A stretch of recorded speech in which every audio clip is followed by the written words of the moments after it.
संसद में प्रधानमंत्री कुल 1 घंटा 27 मिनट तक नॉन स्टॉप बिना रुके बोले।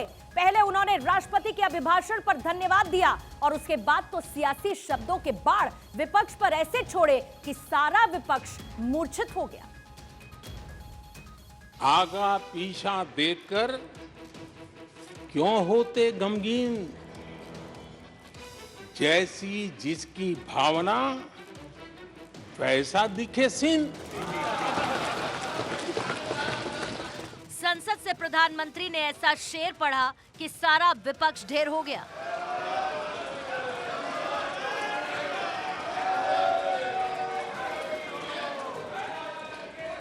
शुरुआत प्रधानमंत्री ने राष्ट्रपति के अभिभाषण पर धन्यवाद से की। उन्होंने संसद से देश को पैगाम देने के लिए राष्ट्रपति महोदया का आभार जताया। आदरणीय राष्ट्रपति महोदया ने आदिवासी समाज का गौरव तो बढ़ाया ही है, लेकिन आज आजादी के इतने सालों के बाद आदिवासी समाज में जो गौरव की अनुभूति हो रही है, उनका जो आत्मविश्वास बढ़ा है,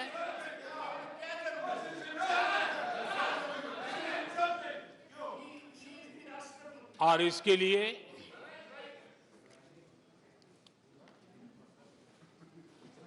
ये सदन भी और देश भी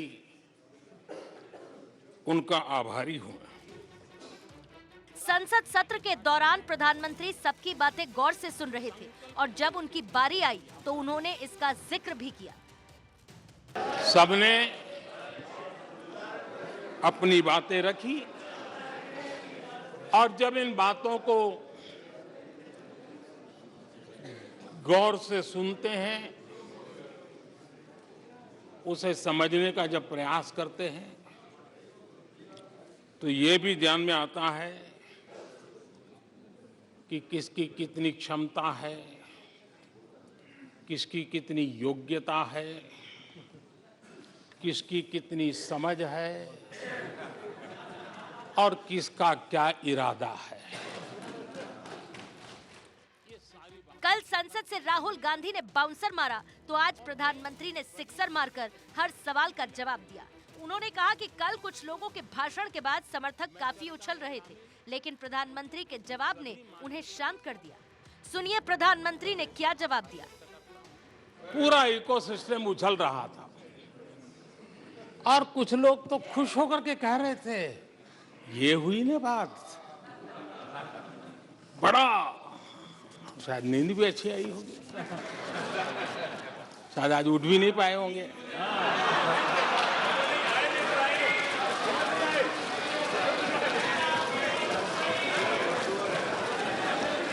और ऐसे लोगों के लिए कहा गया है,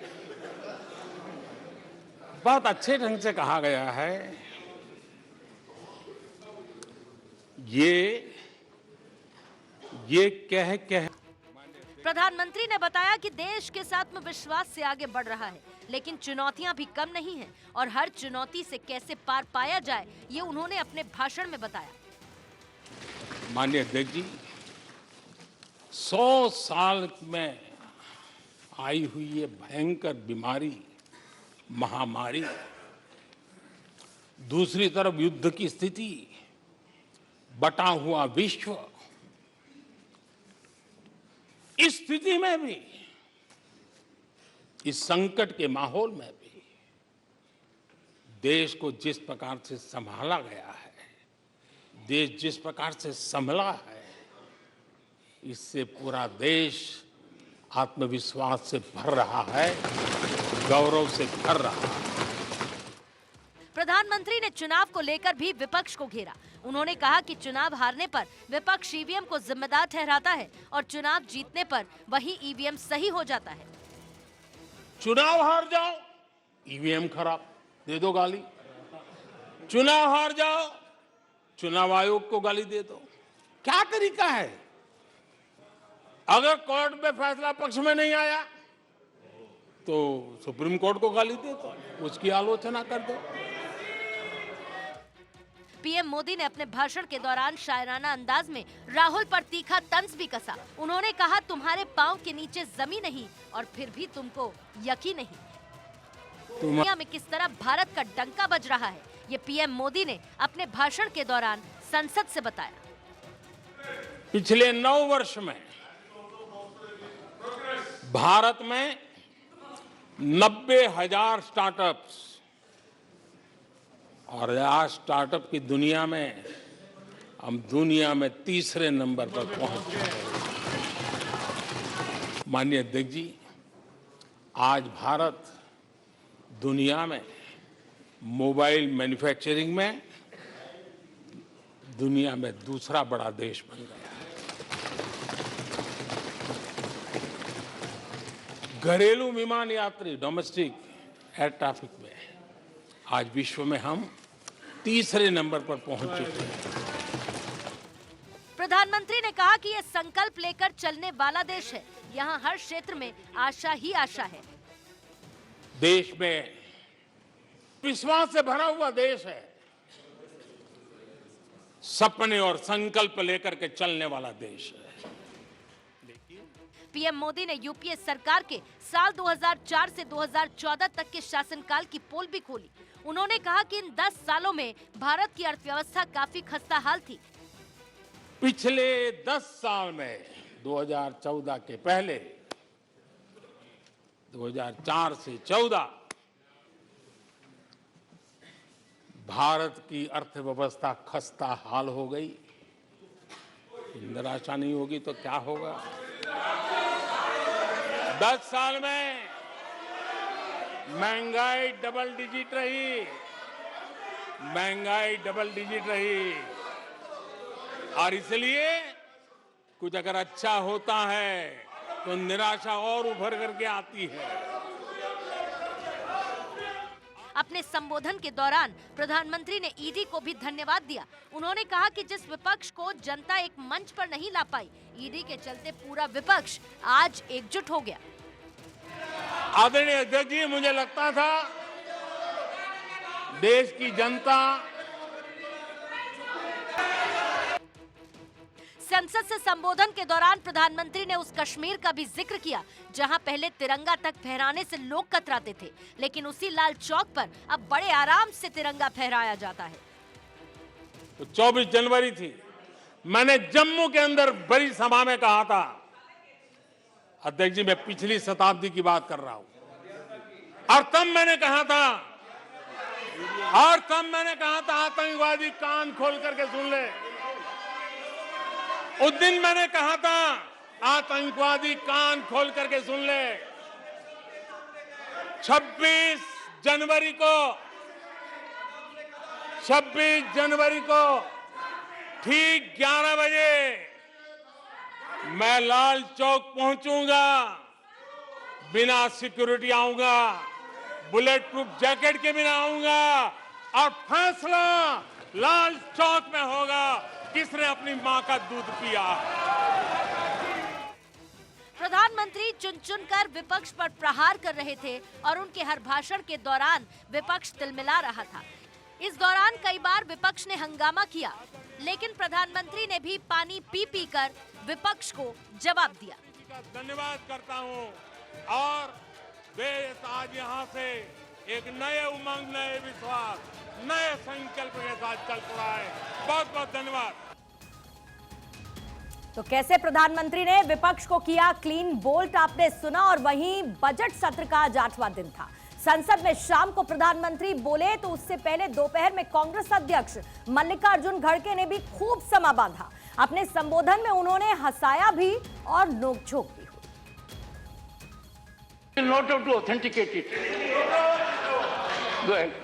नहीं, आपने इतने अच्छे साहब, आपने मुझे बताया, यहाँ बताऊं क्या नुको, मुझे मालूम नहीं, बताना ऐसा तो कुछ नहीं होगा।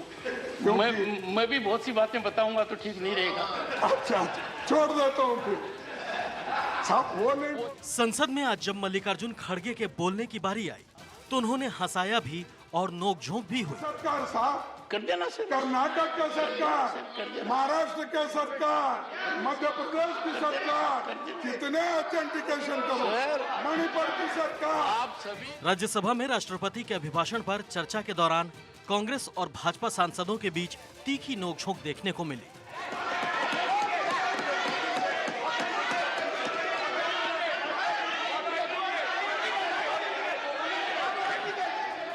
हालांकि मल्लिकार्जुन खड़गे की स्पीच के दौरान कई ऐसे पल भी आए जब हंसी ठिठोली भी हुई। इस दौरान खड़गे ने मोदी शाह की वॉशिंग मशीन हरिश्चंद्र का जिक्र किया। मोदी साहब और शाह साहब ने मोदी साहब और एक बहुत बड़ी इंटरेस्टिंग मशीन मोदी साहब और शाह साहब ने खरीदी, वॉशिंग मशीन। खास करके वो ये वॉशिंग मशीन में जो भी ईडी और इनकम टैक्स घोटाले में सपटते हैं ना मेंबर्स, या उनके ऊपर कुछ केस है, डरा के उनको अपने तरफ लेते हैं, फिर उसको वॉशिंग मशीन में डालते हैं।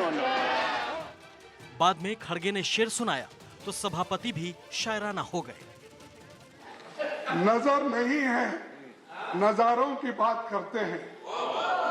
नजर नहीं है, नजारों की बात करते हैं। जमी पे चांद सितारों की बात करते हैं। जमी पे चांद सितारों की बात करते हैं। वो हाथ जोड़कर बस्ती को लूटते हैं। वो हाथ जोड़कर बस्ती को लूटने वाले भरी सभा में सुधारों की बात करते हैं। भरी सभा में सुधारों की बात करते हैं।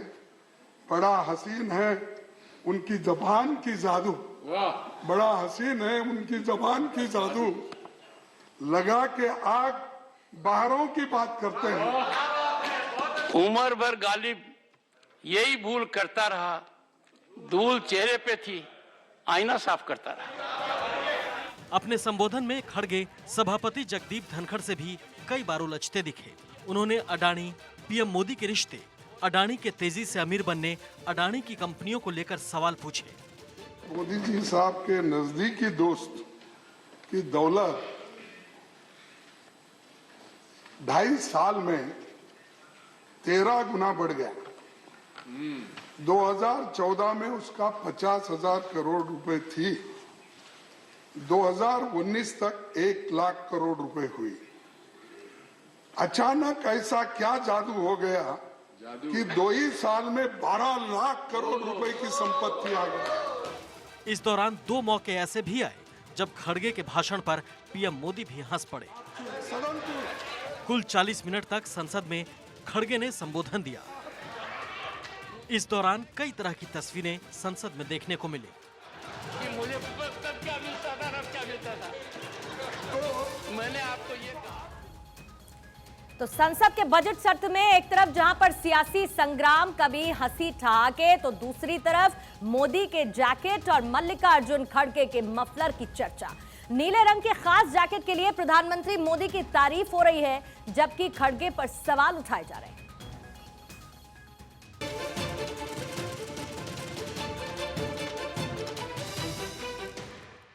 संसद का बजट सत्र जारी है। सदन में राष्ट्रपति के अभिभाषण पर धन्यवाद प्रस्ताव पर चर्चा हुई। इस दौरान प्रधानमंत्री मोदी नीले रंग की खास जैकेट में नजर आए तो राज्यसभा में विपक्ष के नेता मल्लिकार्जुन खड़गे गले में खास मफलर डाले दिखे। पीएम मोदी की नीली जैकेट प्लास्टिक की बोतलों को रिसाइकिल की गई पीआरटी की बोतलों से बनाया गया था, जो उन्हें बेंगलुरु में आयोजित इंडिया एनर्जी वीक के उद्घाटन के मौके पर इंडियन ऑयल कॉर्पोरेशन ने गिफ्ट के तौर पर दी थी। इंडियन ऑयल कॉर्पोरेशन ने 10 करोड़ बोतलों को रिसाइकिल करने का लक्ष्य रखा है, उसी से ये जैकेट बनी थी। इंडिया ऑयल कॉर्पोरेशन ने पेट्रोल पंप कर्मचारियों को भी यही जैकेट देने का प्लान बनाया है। एक यूनिफॉर्म को बनाने में कुल 28 बोतल को रिसाइकिल किया जाता है। इससे पर्यावरण के संरक्षण में मदद मिलेगी और पानी की भी बचत होगी।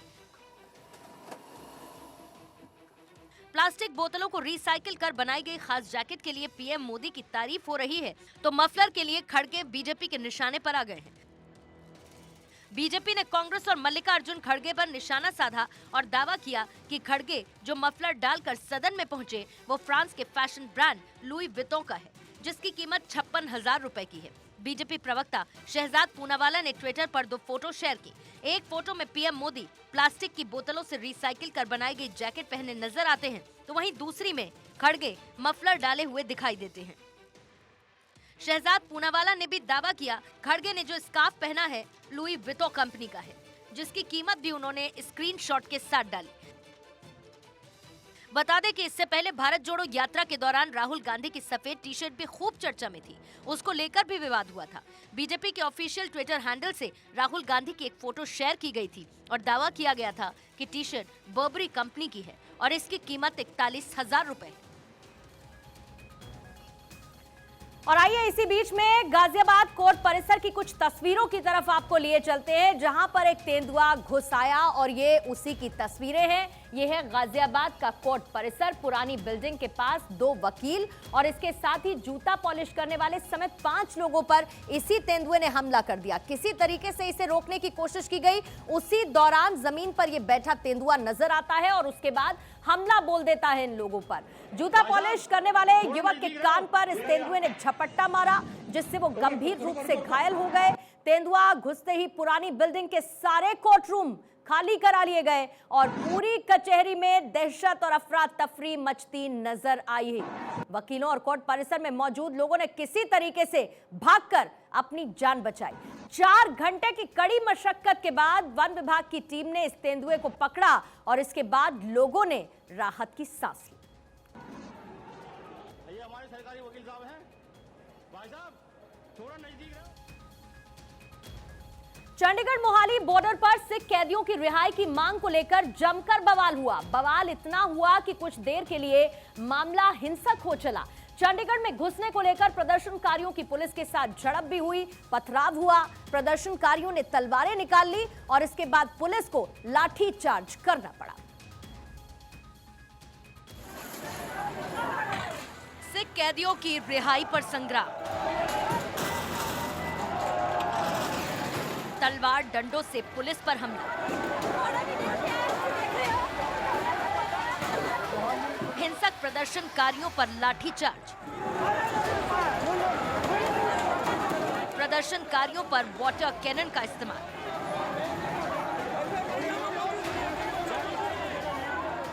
तस्वीर चंडीगढ़ मोहाली बॉर्डर की है, जहां पुलिस बंदी सिखों की रिहाई को लेकर चल रहे प्रदर्शन ने उग्र रूप ले लिया। उग्र ऐसा हुआ कि मामला हिंसक हो चला।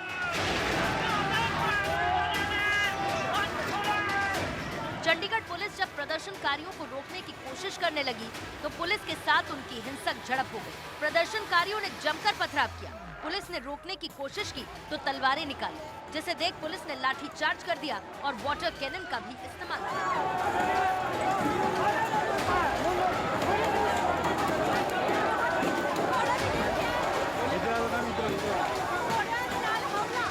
नाराज प्रदर्शनकारियों ने पंजाब पुलिस की गाड़ियों में तोड़फोड़ कर डाली। वो इस कदर उग्र हो चले कि उन्होंने तलवारें और डंडे दिखाकर पुलिस को खदेड़ दिया। दरअसल मोहाली और चंडीगढ़ के बॉर्डर पर पिछले 7 जनवरी से प्रदर्शनकारी धरने पर बैठे हुए थे। ये लोग पिछले कई सालों से जेलों में बंद सिख कैदियों की रिहाई की मांग कर रहे थे। इसी को लेकर प्रोटेस्ट करने वाले लोग सीएम आवास की तरफ जा रहे थे। प्रदर्शनकारियों को रोकने के लिए चंडीगढ़ बॉर्डर पर पुलिस ने बैरिकेड्स लगा दिए, लेकिन प्रोटेस्ट करने वाले लोग नहीं माने और बैरिकेड तोड़ने की कोशिश की, जिससे प्रदर्शनकारी नाराज हो गए और देखते ही देखते हिंसक हो गए। तलवार डंडे निकाल पुलिस पर वार कर दिया, जिसके बाद पुलिस को लाठीचार्ज करना पड़ा।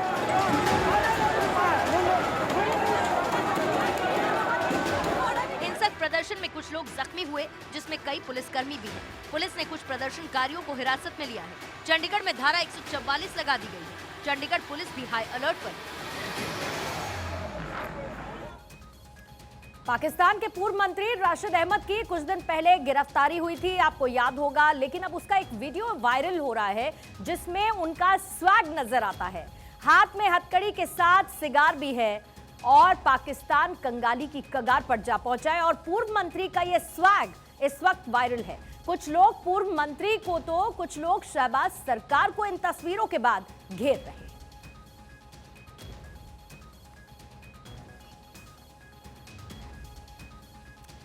भारत 24 चैनल देखिए और क्विज कॉन्टेस्ट में हिस्सा लीजिए। सही जवाब देने वाले लकी पार्टिसिपेंट्स को मिलेगा 2100 रुपए का आकर्षक उपहार।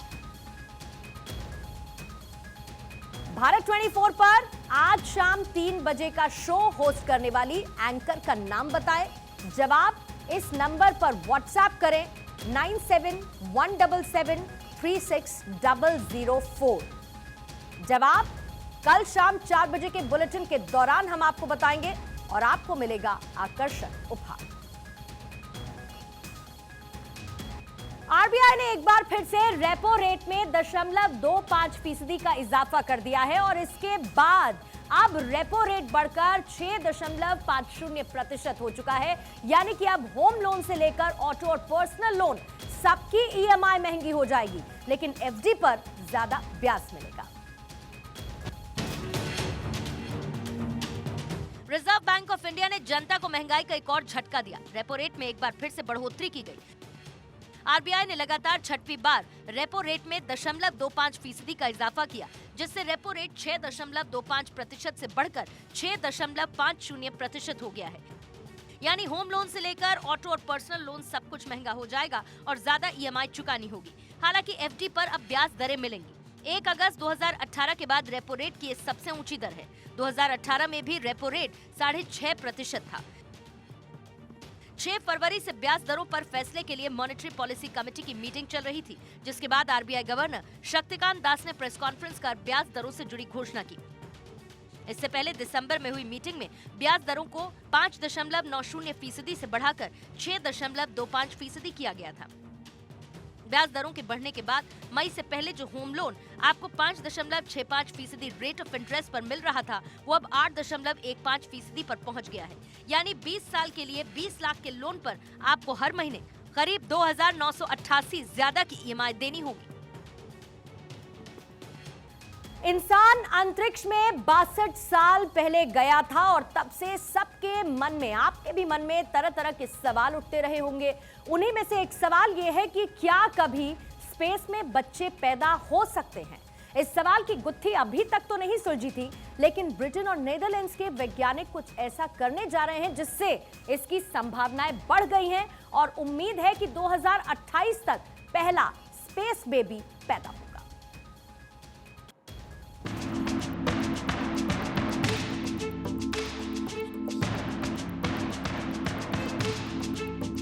साल 1961। उस साल कुछ ऐसा हुआ जिसने इंसानी जीवन को बदल कर रख दिया। पहली बार इंसान अंतरिक्ष में गया था। इसी के बाद से अंतरिक्ष को एक्सप्लोर करने में तेजी आई। अंतरिक्ष में कई एक्सपेरिमेंट हुए।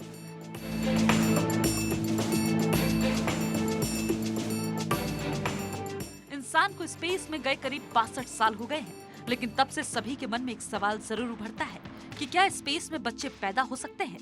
इस सवाल का जवाब शायद मिल गया है, जो है हाँ, स्पेस में बच्चे पैदा हो सकते हैं। रिपोर्ट्स के मुताबिक ब्रिटेन और नीदरलैंड के वैज्ञानिक 2028 तक पहला स्पेस बेबी पैदा करने की तैयारी में हैं। ब्रिटिश वैज्ञानिक Dutch company space born United के साथ मिलकर assisted reproduction technology in space module बना रहा है। इसके तहत स्पेस में एक बायो सैटेलाइट भेजा जाएगा।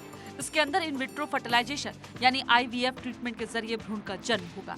इसे पृथ्वी पर लाया जाएगा और महिला के गर्भ में ट्रांसफर किया जाएगा। धरती पर जन्म लेने वाले इन बच्चों को स्पेस बेबीज कहा जाएगा। स्पेस बॉर्न के फाउंडर डॉक्टर एग्बर्ट एडलब्रोए का कहना है कि इस प्रोजेक्ट का मकसद पृथ्वी के बाहर नेचुरल तरीके से बच्चे पैदा करना है। हालांकि इससे पहले हमें मौजूदा टेक्नोलॉजी से स्पेस में टेस्ट करना होगा। इसके बाद ही अंतरिक्ष में सेक्स, प्रेगनेंसी और डिलीवरी पर फोकस किया जाएगा। बता दें कि स्पेस बॉर्न को एक्सगार्डिया कंपनी का सहयोग है। ये कंपनी 2016 में बनी थी, जिसका मकसद है स्पेस में पहली इंसानी बस्ती बसाना। कंपनी का दावा है कि स्पेस में भविष्य में बसाई जाने वाली बस्ती में अभी से ही 10 लाख लोगों ने रजिस्ट्रेशन करा लिया है।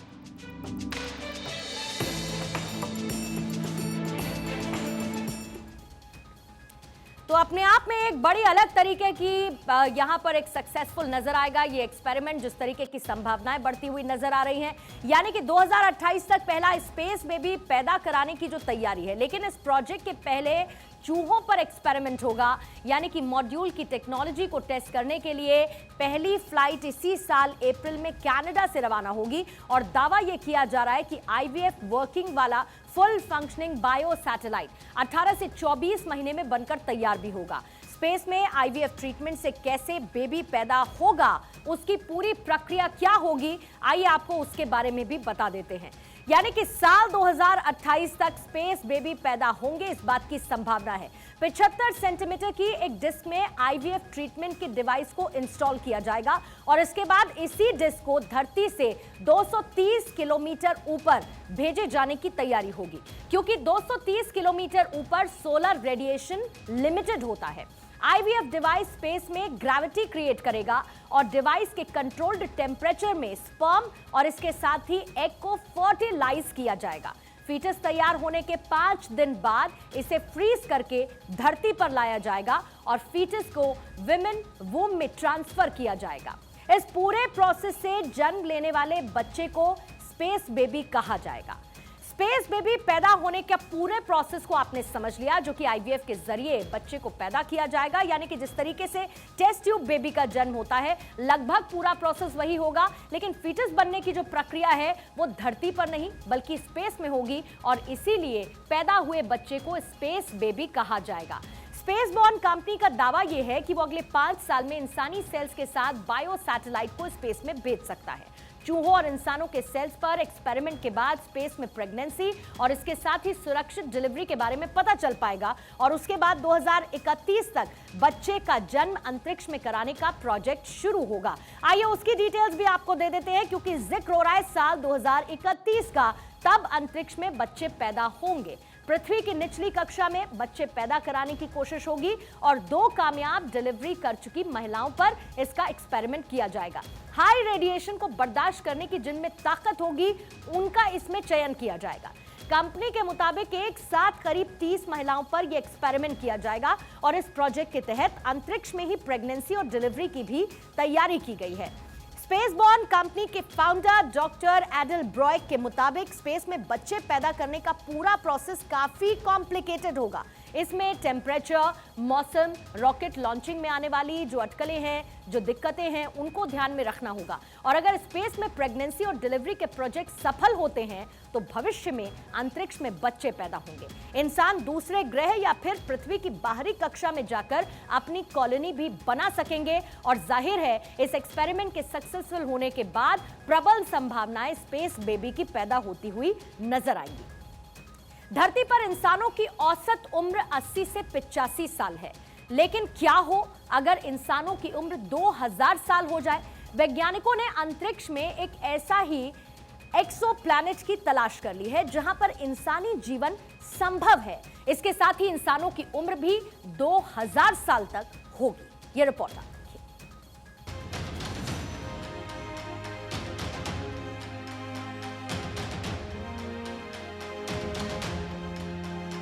अंतरिक्ष का संसार बहुत ही बड़ा है। इसे समझने के लिए हर दिन नई नई खोजें हो रही हैं। हर दिन वैज्ञानिकों को अंतरिक्ष में कुछ न कुछ नया मिलता है।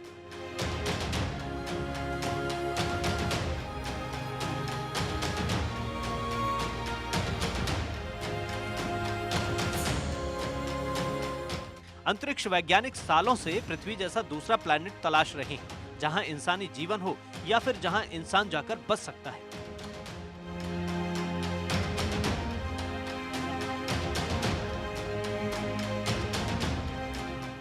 ऐसे ही स्पेस में जीवन की तलाश कर रहे वैज्ञानिकों को एक बड़ी कामयाबी हाथ लगी है।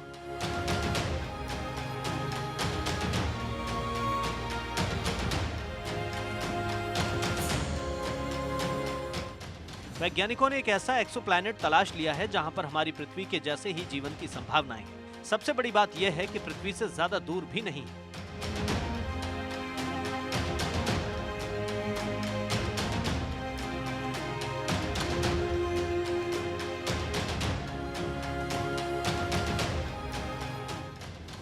इस एक्सोप्लैनेट की सबसे खास बात यह है कि वहां 80 से 90 या फिर 100 नहीं, इंसान पूरे 2000 साल तक जीवित रह सकता है। इस बात पर विश्वास नहीं होता, लेकिन ये सच बात है।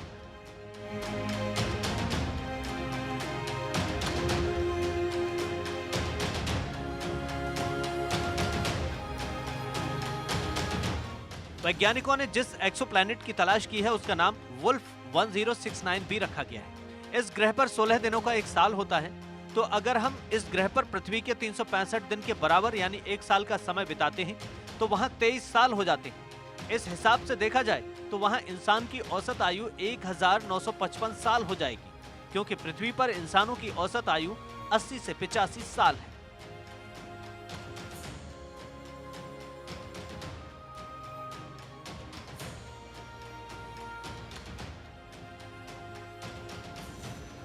वुल्फ 1069b पृथ्वी से सिर्फ 31 प्रकाश वर्ष की दूरी पर है, जो एक रेड ड्वार्फ स्टार की परिक्रमा करता है। वैज्ञानिकों के मुताबिक इस ग्रह पर गर्मी ज्यादा नहीं है, अधिकतम तापमान 13 डिग्री सेल्सियस तक ही पहुंचता है। दुनिया भर के खगोलविदों ने अंतरिक्ष में 5200 से ज्यादा एक्सोप्लैनेट की खोज की है, लेकिन उनमें से 200 से भी कम पर ही पृथ्वी की तरह चट्टान और पहाड़ी है और करीब 12 पर ही पानी होने की संभावना है। वुल्फ 1069b पृथ्वी के आकार से लगभग 2 गुना है, जो इंसानों के रहने लायक है। दुनिया भर के 50 खगोलविदों के एक ग्रुप ने इस एक्सोप्लैनेट के अस्तित्व की पुष्टि की है।